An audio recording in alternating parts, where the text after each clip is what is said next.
Good morning, everybody. This is Dean from the Two Party Podcast. Just wanted to discuss a few topics today. We had done a little intro promo for some cannabis talk. We've got the historic House vote to legalize marijuana expected this month. I believe it's September 21st. They're talking. That's pretty huge for those of you in the marijuana or medical marijuana industry. It says here we're looking at doing what's called the MORE Act. And what that entails, the more I look at it, we're looking at H.R. 3884, the MORE Act. The MORE Act is the most potent legalization bill on Capitol Hill. It strikes marijuana from the notorious list of dangerous drugs in the Controlled Substance Act. Federal tax would dedicate 5% of legal sales to a trust fund for post-drug war reconstruction, sentence reductions, expungements, small business loans, and more. Senator Kamala Harris, the Democratic Vice President nominee, and a former district attorney and state attorney general is the lead sponsor on the MORE Act in the Senate. So Representative Jerry Nadler leads the MIRROR bill in the House. Nadler chairs the House Judicial Committee, which approved the MORE Act last November. So what would the MORE Act do, you ask? So I'm reading theleafly.com just to give them the heads up on the citations here. I'm kind of reading through an article here as we're recording in the studio. Just wanted to kind of give some updates. So the MORE Act would replace all statutory references to marijuana with cannabis. It would require the Bureau of Labor Statistics to regularly publish demographic data on cannabis business owners and employees. It would establish a trust fund to support various programs and services for individuals and businesses in communities impacted by the war on drugs. It would impose 5% federal tax on cannabis products, with revenue to be deposited into a trust fund dedicated to repairing the damage of the war on drugs. It would also make small business administration loans available and services available to entities that are legitimate cannabis-related businesses and or service providers. It would prohibit the denial of federal public benefits to any person on the basis of certain cannabis-related conduct or convictions. It would also provide the denial of benefits and protections under immigration laws on the basis of cannabis-related event, conduct, or a conviction. It would also, so I guess that would fall into basically pulling back some of the people that may have got drug charges as an immigrant in our nation and got sent back to their country. That could potentially lift that and erase that conviction, thus opening the door for those people to come back and try to get their citizenship finalized. So it would also establish a process to expunge convictions and conduct sentencing review hearings related to federal cannabis offenses. So interesting enough, this is one of the topics I've been trying to get to. We've had a lot of guests lined up, and we've been booking a lot of guests for future episodes. So I've been busy in the studio here, kind of working on some things, but I try to keep up with the current events. I try to keep up with stuff like this that I know interests our audience. We have a lot of supporters from the medical marijuana industry, not just from Oklahoma. We have a few in Colorado, California, Oregon, Washington. I have some friends of my own, personal friends back in Florida as well, that hopefully is out there supporting us and getting the Two Party Podcast the word spread. We want to discuss more of these issues. I just thought this was a good highlight because this is really an outstanding bill if you look at it. No matter which side of the aisle you're on and how you feel, unless you're just completely anti marijuana or against ending the war on drugs for some reason or another, this is really a good bill. Looking from either side. I don't see any reason why it wouldn't obviously pass in the House. I can see it not passing in the Senate, which, unfortunately kind of hinders, unfortunately that's going to hinder a few things with the bill, but at least it getting a vote that's a start somewhere. This could potentially end up helping also the industry as far as hemp, industrial industry, It's very interesting. We know President Trump signaled his support for the much milder states to act. He also said in a competing measure that would allow he would allow the states to carve out their own cannabis exemptions to the Controlled Substance Act, which is something basically the Controlled Substance Act would repealing that and getting rescheduling cannabis and marijuana, as I understand it, would be the solution to lifting the restrictions. It would also help legalize. Each state would have it would kind of tear away a lot of red tape for the legal teams for states and local governments, because basically once you remove it from that schedule, the wording and the submitting these bills and legislation and ordinances, it kind of gets a little easier when you're not tiptoeing around a federal Controlled Substance Act. So the president has also repealed the Obama era legalization policies, which some can say good, some can say bad. I think that was kind of the foundation of removing those things, is kind of the foundation of setting up, getting this to move forward for the people trying to get it to pass. So it says, like, the Cole memo used antitrust investigations to harass state legal cannabis companies. The Obama era legalization policies also lauded overseas dictators for using the death penalty for drug crimes. Legalization has foes on the left as well. So what we're hearing is, on both sides of the aisle, we've got people that see this as a good thing. You see people talk about it as a bad thing. My personal experience, boy, I could dive deep into this subject and probably will on a future episode, but just to touch base, I for many years was pro cannabis. Still am pro cannabis. Not to denounce or knock the cannabis industry. I think the cannabis industry has come a long way. I think they've done really good in legalization state-wise.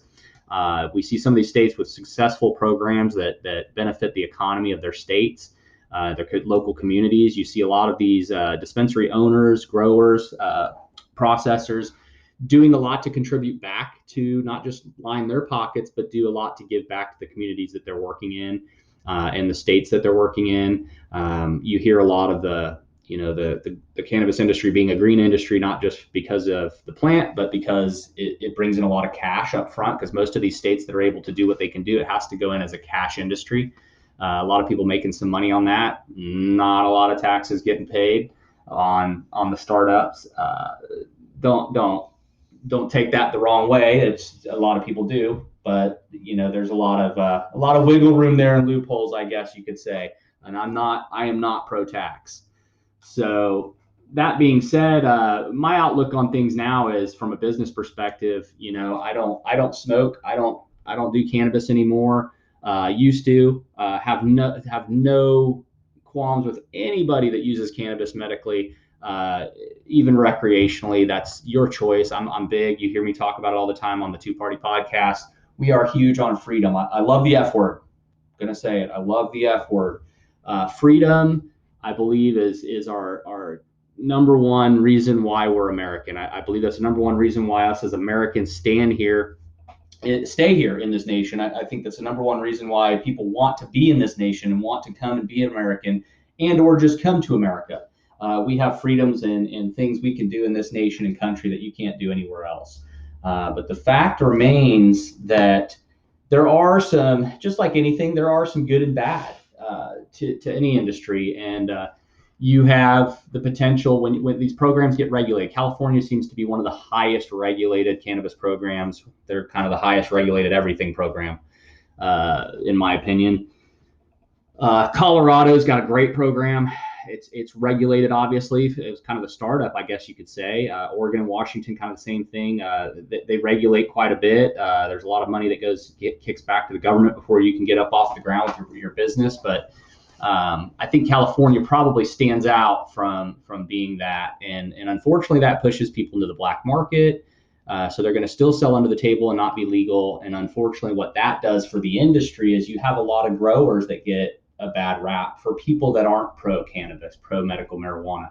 You have a lot of people that are growing legally, even being regulated, that really aren't keeping up standards. And it's hard growing up old school like me. you think of standards, and I look back at regs and swag, and anybody that knows the industry knows that what those terms, the old regs that you get, and it just compressed, mildewed, moldy crap in a bag, and oh boy, those were the days. And you'd get a good batch of regs or a good batch of what mids. It was hilarious. You get some skunky smelling mids, and boy, that was the ticket before everybody got kind of wise on the growing and indoor, and the quality went up. But even then, even when the quality went up, you never knew where you were getting it. You didn't know the chemicals that were in it. You didn't know if it was actually flushed and leached out at the end of each crop to make sure that you're at the very least pulling or stripping the plant of the most of the chemical traces that are in it from the fertilizers and the things used to grow. The environment's a huge thing. You can grow a crop in the middle of a moldy ass room, and let's be real, people are going to smoke that. How healthy is that? So there's a few things obviously that I can agree and disagree with being in the industry. I did grow for many years, not legally, but grew some great quality product. There's many people that know me that could stand up and vouch for that. But that being said, my experience in the industry and growing probably about 12 years worth. Back then, we really did, even on the level we did it, we took some serious standards, I guess, to make our product what it was, which is why it was in demand, which is why people wanted it, which is why we had return customers that just loved purchasing and or I guess enjoying our product, sharing our product, trading our product. It was, what we produced was of a higher quality. It was all kept nice. We didn't keep it if the batch was bad, if we got white flies or bugs or chemicals got on the plant or the bud, or it wasn't flushed in time. We tossed that stuff. Whereas a lot of people would, they didn't want to lose their profit or their money, and they'd grow it out, bag it, sell it to somebody. Some sucker would smoke it. But that falls back into the legal game too. You have a lot of people, they invest a lot of money and time into this, and they think, oh, I'm just going to jump in the cannabis industry. I'm going to do it. It's just growing plants. How hard is it? And they do it, but there's a lot of this stuff that maybe a lot of us potheads from back in the day know that these people aren't taking time to handle. They're not addressing it. They're not taking it as serious as maybe some of the connoisseurs would. So that being said, it'll be very interesting to see how each state takes, if this passes and repeals. It would be very interesting to see how some states can handle this industry. A lot of states have already set the platform for it. They already have the schematic, the blueprint, I guess you could say. But cannabis in itself, it's harmless. As far as I'm concerned, my personal opinion. Does it cause problems? You hear about these dispensaries getting broken into, people robbing them. Well, I heard just recently speaking with, I believe it was Paul Tay, and on one of the interviews we did with him and a couple other people I've discussed with, is you do have in Oklahoma right now, you still have a cash industry. You have a lot of these dispensaries that don't exactly have the option to go to a bank, and so they do keep a lot of cash on hand. Whether it be on site in a safe, or they go to take that money and take a drop to their house, their safe, or wherever they stash their money, that's their business. However, that does potentially lead to these, where you hear a lot about these dispensaries getting broken into and robbing, and people casing them, trying to figure out, what the routine is. So kind of a scary situation overall, but, for what everybody says, it's a harmless plant. It's a harmless, pot's harmless. Well, it does affect other people. It does affect things. So until we can get this Controlled Substance Act lifted, until we can get this, I guess this act itself, the MORE Act, passed, it's still limiting us being able to have safety precautions in place and help businesses run as a business, being taxed as they should be, being able to put money in the bank, run credit cards at dispensaries here in Oklahoma anyhow.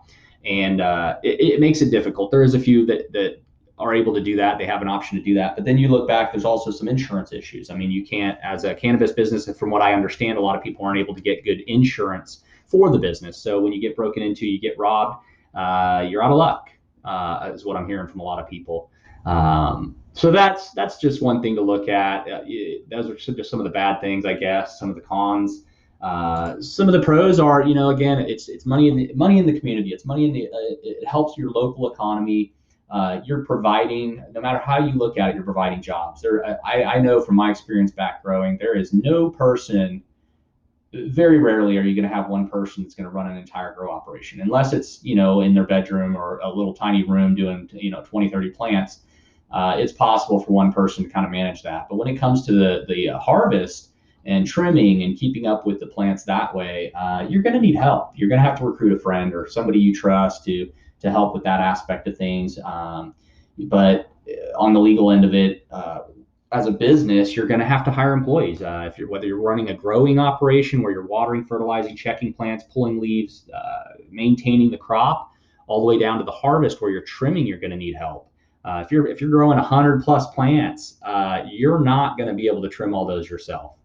People don't realize just how tedious it is and time consuming to just trim bud all day. And it's fun. And, for people that haven't done it, it's kind of a new experience. It's kind of neat. We used to enjoy it and have fun and get some friends together and just laugh about, have jokes and just have fun doing it. But for people that have done it for years and actually have experience doing it, it gets old. You want to hire people to do that. You have better things to do with your time if you're a business owner. But it does help provide jobs in your local community that way, as well as if you own a dispensary. You need employees to run that dispensary. You can't always be there and just run it yourself. Or if you can, kudos to you. But there's other aspects that you can really expand on. Processing, same thing. Processing you could probably do with a good 2-4 party team of employees, but that still creates jobs. You're still helping build your local community. So there's a lot of pros. The amount of money, and I am not looking at it, it's not in front of me, but the amount of money that the medical marijuana cannabis program has provided for Oklahoma just since it was legalized in this state as a medical program is astounding, in the millions. It's astounding the money that's been brought in by these businesses to help the industry in Tulsa. And I'm kind of looking it up right now. I'm sorry. Just thought I would Google it real quick. So we're looking just Tulsa County, where I'm at locally. I think the number I'm seeing right here, medical marijuana generated. Now this article is from 2019, so we're a little ways back. We're not up to date on my information here. I'm just clicking on the first thing I saw. We're looking at medical marijuana generated more than $34.5 million in tax revenue just through the end of September. Patient licenses now exceed 200,000, far above the initial projections of 80,000 in the medical marijuana program in Oklahoma. So, I mean, how can this not help your state? How can this not help your local community? How can this not provide jobs? It's kind of my take on it these days. But the way I am, again, I don't smoke. I don't use marijuana medically and or other. I do hold a card. I do have my medical marijuana license. My doctor felt that would be the great thing for me to have as a tool in the future from many ailments, pain, and things I've suffered from. So I do have a card. I am pro marijuana as far as the industry goes. I support those that need it. I support those that positively give an input into it. That being said, I know that one of the big topics we've heard lately in Oklahoma, anyhow, is about legalizing recreational. I think that's been a big topic, and I think a lot of the people that helped get 788 passed and the medical marijuana side of things in Oklahoma.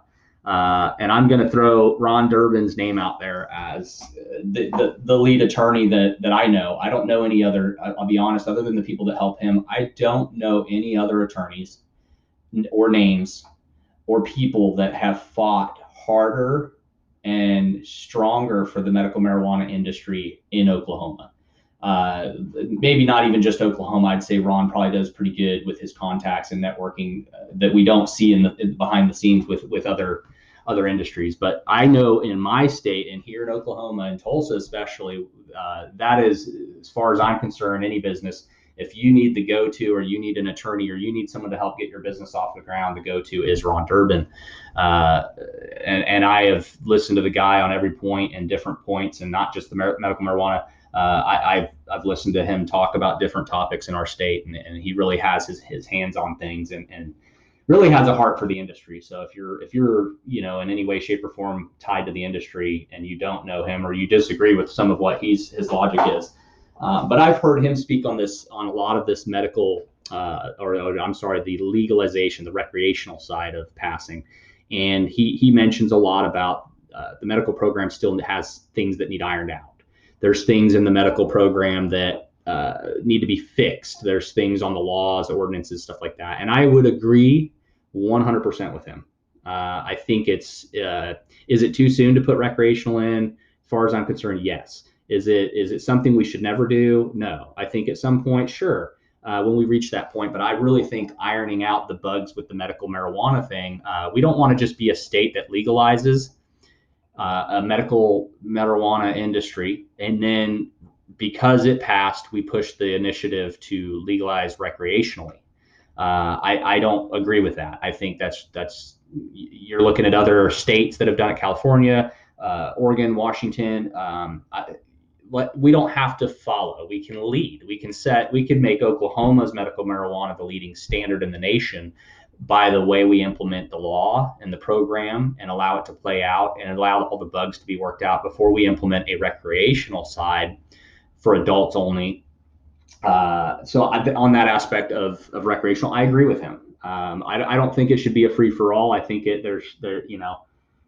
I hate, for the lack of a better term, and a lot of people probably shoot me for this comment, but I don't want to see people on the side of the road smoking. And on that note, I will put out there again the F word. I believe in freedom. I believe you're free to go smoke all the pot you want to smoke on the side of the road, but I don't want my child seeing it until he's of age to be dealing with it. And then that becomes his freedom of choice.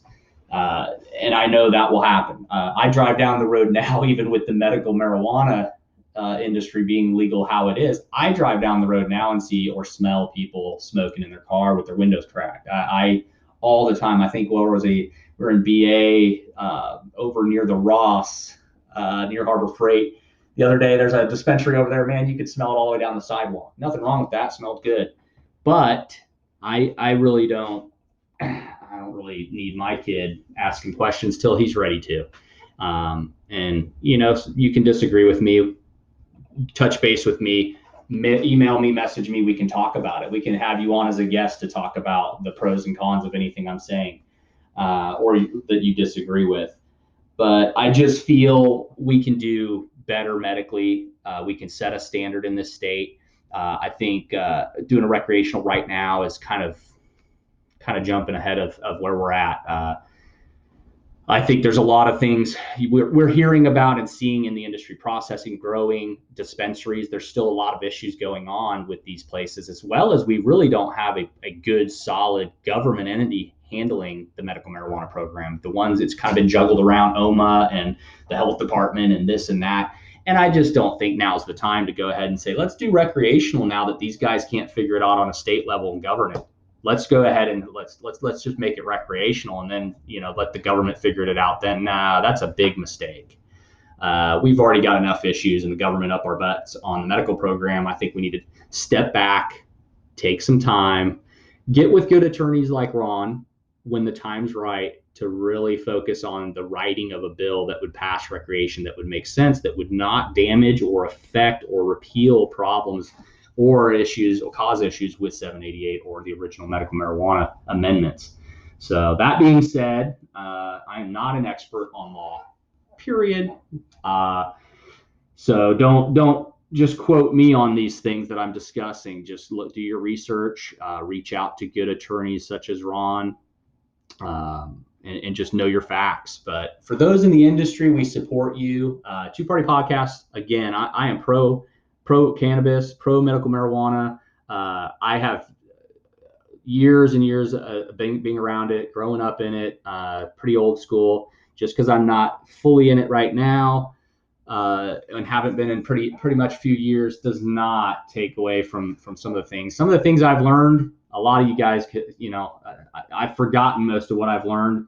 Not to say I don't know it and can't implement it, but there's a lot of people out there that I watch and see on some of these sites that I just cringe when I see techniques or procedures or things done, and it's like, wow, that's the gospel, huh?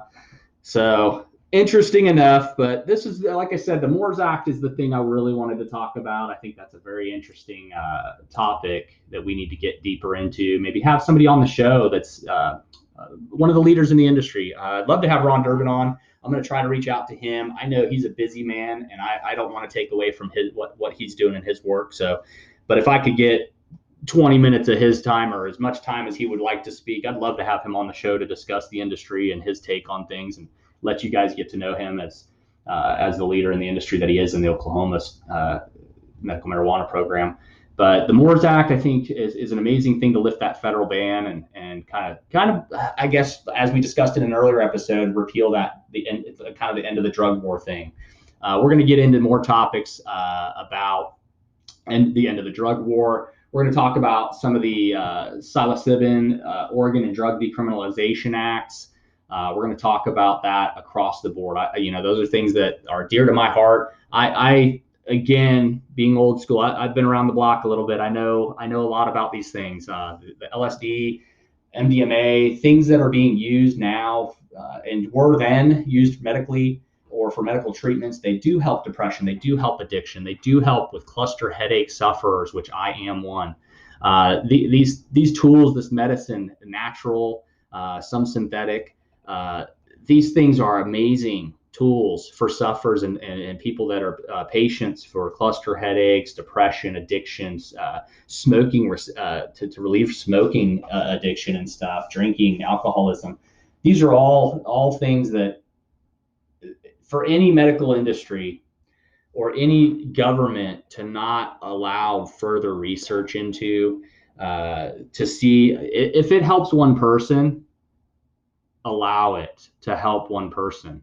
Lift the restrictions for the research, lift the restrictions for some of this stuff, reschedule some of this stuff, even if it is on a research and medical basis, to give access so that we can maybe start leaning away, pulling away from what I consider the nightmare and probably the biggest curse our nation's ever seen, which is our big pharma pain medications. The opioid epidemic has killed more people personally that I know, friends, best friends, family. Insane that we allow these pain clinics and these prescribers, the doctors that prescribe this stuff on a mass level. Insane that we're not looking at these alternatives as medicine, that they are and that they're proven to work for. I know a lot of people just with medical marijuana that have gotten off of opiates and literally can control their addiction, and they broke the chain and got away from the opioids, and were able to successfully break their addiction and not use pain meds. And I'm so for that. I couldn't possibly be a bigger advocate toward being anti-opioid pain medicine addiction. I can talk to you about it all day long. I've lost too many friends, too many people I loved to that addiction. Just never was something I ever got into. I never felt a need for it. But the people I've seen fall around me just die, overdoses, accidental overdoses, just insane. That the level of addiction you see in some of these people is just insane. So we'll talk about some of those things later too, and more on some of these medical things that can just really, medicinal marijuana, medicinal LSD, medicinal MDMA. These are all things that I'd love to have a chat with somebody about. So that being said, that's going to be it for this episode. Pretty short, just trying to cut to the point, kind of give you guys an update. Working on, like I said, we're really busy, getting a lot of guest calls in, trying to get recorded and edited, working on some new intro promos, links, commercial break type stuff, just kind of things I want to get dialed in to make the show, give the show a little more quality. So bear with me if you're listening. We're working on different mics, so if my sound changes, you'll notice one microphone I have is a good pro mic. For studio, works great. Sometimes it picks up more sound than you want, so I've changed over to a stereo version of another desktop style mic. So if the sound's a little crazy, I do apologize, and I'd usually note that in the descriptions of any of the audio and video where I put it. So just bear with me as I get this dialed in. I promise to bring you guys the best content, the best guests we can get. If they're willing to be on the show,